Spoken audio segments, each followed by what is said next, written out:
You will not leave this room. Not until you come to your senses. I love him, Papa! Please don't do this to me. Love? Love does not pay school fees. Love does not build houses. That boy has nothing. Nothing! And you will not throw your life away on nothing. Then silence. Just like that, in less than 5 minutes, they took away her freedom, her phone, and her right to choose. She had loved Victor for 2 years. They ended it in one evening. But what they did not know was that a love ordained by God cannot be imprisoned by 4 walls. It can be delayed, it can be tested, but it cannot be destroyed. This is the story of Princess, the woman her own family locked away to stop her from marrying the man she loved, and the love that refused to die.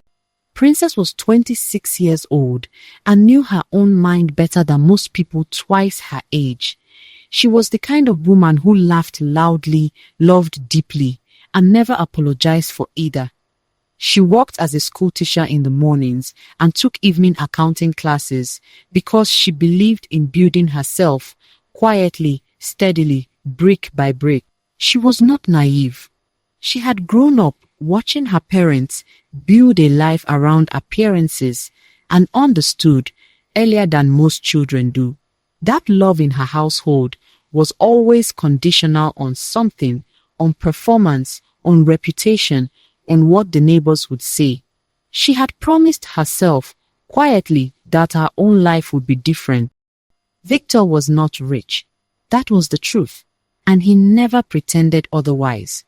He was 29, worked at a logistics company, drove a modest car, and rented a 1-bedroom apartment he kept so clean it looked like a show home.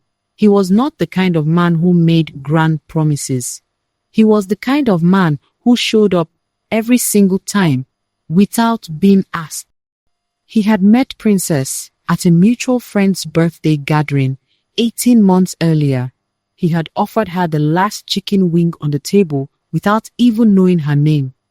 She had laughed and said, "You don't even know me." He had shrugged and said, "But I'd like to." That was all it took. For 1.5 years, they built something real.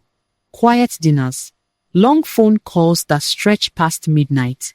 He attended her evening graduation ceremony when she completed her accounting course, sat in the 3rd row with a small bouquet of flowers he had wrapped himself because the florist wanted too much money. He was the first person she called when her grandmother passed. He drove 3 hours to sit beside her at the funeral and said nothing, just held her hand and let her cry. He didn't try to fix it. He didn't offer hollow words. He simply stayed. That was when Princess knew. Not in the way people say they know things, casually, loosely, but in the deep, settled way that lives below all doubt. Victor was her person. Her family did not see it that way. Her parents had built their entire social identity around status.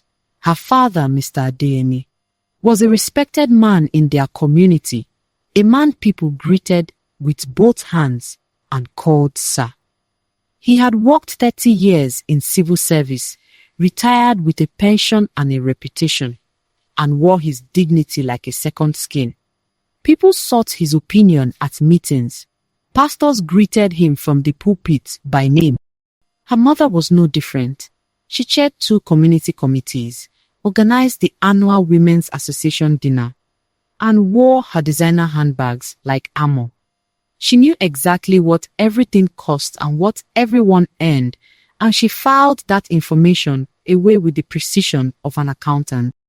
To them, the man their daughter brought home needed to arrive with proof, a big title, a fat account, a family name that opened doors. Victor arrived with none of those things.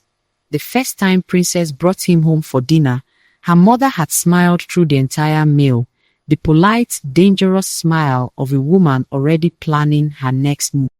Her father had asked Victor careful, cutting questions dressed up as conversation. "And your father, what does he do?" Where exactly do you see yourself in 5 years? A logistics company, is that a stable? Victor had answered everything with calm dignity. He did not shrink. He did not perform. He spoke about his plans with clarity. The savings he was building, the promotion he was working toward, the small piece of land he had already paid a deposit on. He was honest about where he was and specific about where he was going. He simply told the truth. That somehow made it worse. A man who boasted could be dismissed. A man who was quietly stubbornly real was harder to argue with, and that made him more threatening. After Victor left that evening, her father set down his fork and said without looking up, "He is not the one." Princess had opened her mouth. Her mother had cut her off. We are not discussing it, but Princess was not a woman who let things go quietly. Over the following weeks, she raised Victor's name at dinner tables, in living room conversations, in careful one-on-one moments with her mother. She thought that if she showed them enough evidence, they would eventually see what she saw. What she did not understand yet was that her parents were not looking at Victor at all. They were looking at what their friends would say. The wedding pictures in their mind that included a man arriving in a luxury car from a family their peers would recognize. Victor did not fit that picture, and no amount of evidence was going to change the frame. 3 months later, Victor told Princess he wanted to marry her. He did not have an elaborate plan. He sat across from her at their usual roadside restaurant, the one with the plastic chairs and the pepper soup that was always too hot and always worth it, reached into his jacket pocket and placed a small ring box on the table between them. It was not a large diamond. It was a simple white gold band with a single stone that caught the light just enough. "I can't promise you everything right now," he said, "but I can promise you me, and I'll spend the rest of my life making sure that's enough." Princess said yes before he finished the sentence. The problem was telling her family. She told them on a Tuesday evening. She had rehearsed the words 100 times in front of her bathroom mirror. She sat at the dining table, folded her hands the way she always did when she was trying to appear calmer than she felt, and said clearly that Victor had proposed and she had accepted. The silence that followed lasted 7 full seconds. She counted. Then her father stood up. What happened in the next hour was something Princess would never fully describe to anyone, not because she couldn't find the words, but because some things are too painful to repeat out loud. There was shouting. There were ultimatums delivered like verdicts. Her mother wept in a way that felt more like a weapon than genuine grief. Loud, theatrical tears designed to make Princess feel like the villain of the story. Her father called Victor irresponsible. Her mother asked what she had done wrong as a mother. Relatives who happened to be visiting that evening suddenly had very strong opinions. The room became a courtroom, and Princess stood alone in the dock. And at the end of it all, her father did something she had never imagined he was capable of. He took her phone. He walked her to her bedroom, told her to go inside, and locked the door from the outside. And he told her she would remain in that room until she came back to herself. Princess was 26 years old, and her father had just made her a prisoner in her own home. The first week was the hardest. She had no phone, no internet, no way to reach Victor or anyone outside those 4 walls. Her meals were brought to her door, slid in quietly by a younger cousin named Bissy, who looked at her with guilty, sorry eyes, but said nothing, because Bissy was 17 and terrified of the adults in the house. Her mother visited once a day to deliver the same speech, a rotating combination of guilt, scripture, and warnings about what happened to women who married below their station. She spoke about a distant aunt who had done the same and ended up struggling. She spoke about God's plan, conveniently reinterpreted to align with her social ambitions. Princess listened. She did not argue. There was no point arguing with a wall, but she did not break. She spent those weeks writing. She found an old notebook at the bottom of her wardrobe, a purple one she had bought years ago and never used, and she filled it, page after page, in small, careful handwriting. Letters to Victor that she had no way to send, plans for her future, even list of things she was grateful for, because gratitude was the only thing keeping the walls from closing in. Prayers she whispered into the ceiling at night when the house went quiet and the loneliness became very loud. She wrote about the pepper soup restaurant, about the way Victor laughed with his whole face, about the morning he had shown up at her workplace unannounced just to drop off a flask of tea because she had mentioned the previous night that she had a cold. She wrote so she would not forget who she was fighting for. She did not know that, on the outside, Victor was quietly falling apart. He had gone to her house 3 times.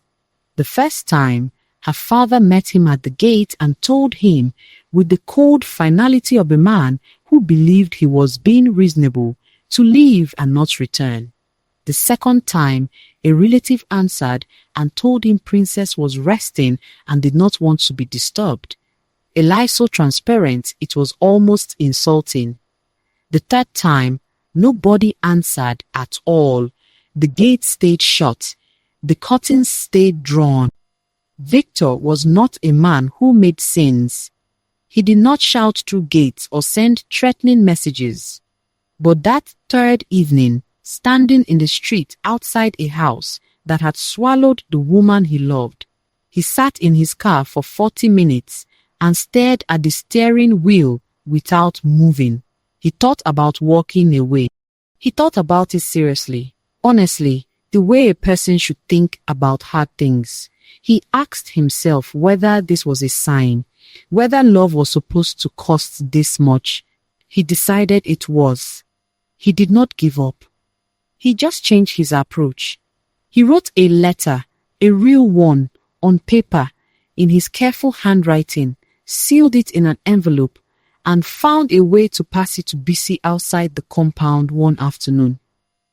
Bisi, whose conscience had been eating at her for weeks, tucked it under a dinner plate that evening without a word.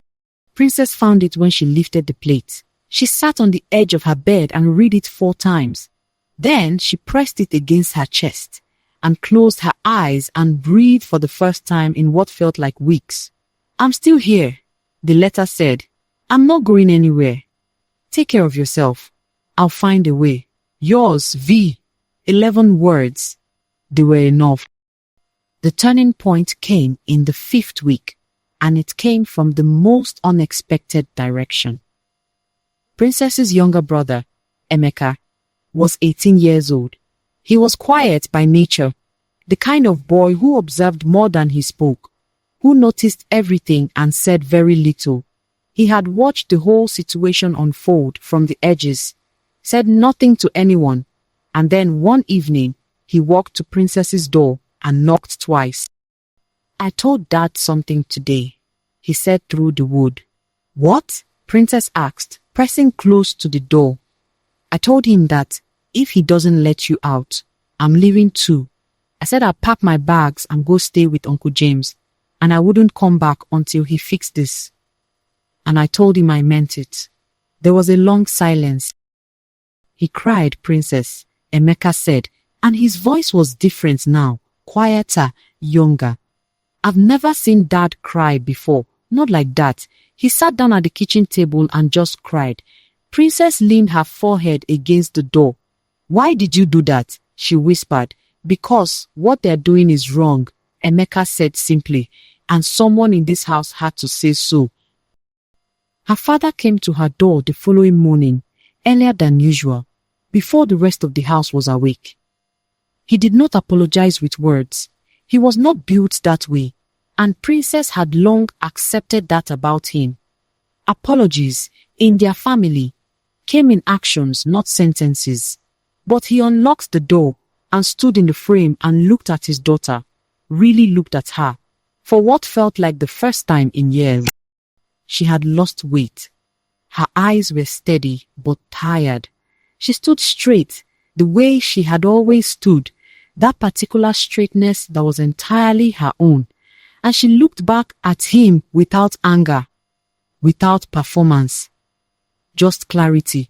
They stood like that for a long moment, father and daughter, across a distance that had nothing to do with the size of the room. "I want you to be safe," he said finally. His voice was rougher than usual. "That is all I have ever wanted for you." "I know, Papa," she said, "but safe is not the same as happy, and I deserve both." He was quiet for a long time. Something moved behind his eyes, something old and complicated that she couldn't name, but recognized as real. Then he stepped aside. Victor received a phone call 3 days later from a number he didn't recognize. He almost let it ring out. "This is Princess's father," the voice said. Victor sat up straight. "Come to the house on Saturday. We will talk." That Saturday meeting lasted nearly 2.5 hours. It was uncomfortable, honest, and at times almost broke down completely. There was one moment, about an hour in, when her father's voice rose and Victor went very still, and the room held its breath. But Victor did not flinch. He answered every question, addressed every concern, and when her father said, "I don't know if you can give her the life she deserves," Victor looked him in the eye and said, "I don't know either, but I know I will never stop trying, and I know she will never doubt that I am there." The room was quiet after that. At the end of it, Princess's father looked at this young man who had waited, who had written letters, who had sat outside a locked gate and not given up. And he saw something he recognized. He saw someone who would not leave his daughter when things became difficult, because Victor had just spent 5 weeks proving it. Princess and Victor were married 7 months later, on a warm Saturday morning in a garden venue with yellow flowers and too many people crying for it to be called a small wedding. It was not extravagant, but every person in that room understood what it had taken to get there, and that understanding made everything more beautiful. The vows, the food, the slightly off-key choir, all of it. Her father walked her down the aisles slowly. When he placed her hand in Victor's, he held on for 1 extra second before letting go. He danced at the reception. Not easily, not without visible effort, but he danced. And when he pulled Princess close during the father-daughter dance, he leaned in and said 2 words into her hair, so quietly that only she could hear them over the music. "I'm sorry." Princess held him tighter and said, "I know, Papa, I know." Victor still has the notebook. She gave it to him on their wedding night, the purple one, filled from cover to cover in her small, careful handwriting. He sat up late reading every page while she slept beside him. He read the letters she had written him that he never received. He read the prayers. He read the list of things she had been grateful for, even in that locked room, and his jaw tightened when he saw his name appearing on almost every page. He didn't speak for a long time after he finished. Then he set the notebook down, looked at his wife sleeping peacefully, and made a promise to himself, the kind that doesn't need to be spoken aloud to be binding. She would never have to fight alone again. Some families lock the door because they are afraid. Afraid of the wrong choice. Afraid of what people will say. Afraid of a future they cannot control. And fear, when it wears the mask of love, can do terrible things. Some men walk away because the cost becomes too high. Because waiting is its own kind of pain. Because easier paths exist and the temptation to take them is very human. But Princess did not break, and Victor did not leave. And a love that survives a locked door, a withheld phone, 5 weeks of silence, and a father's pride, that kind of love does not easily come undone. Princess and Victor found their way, and they never looked back.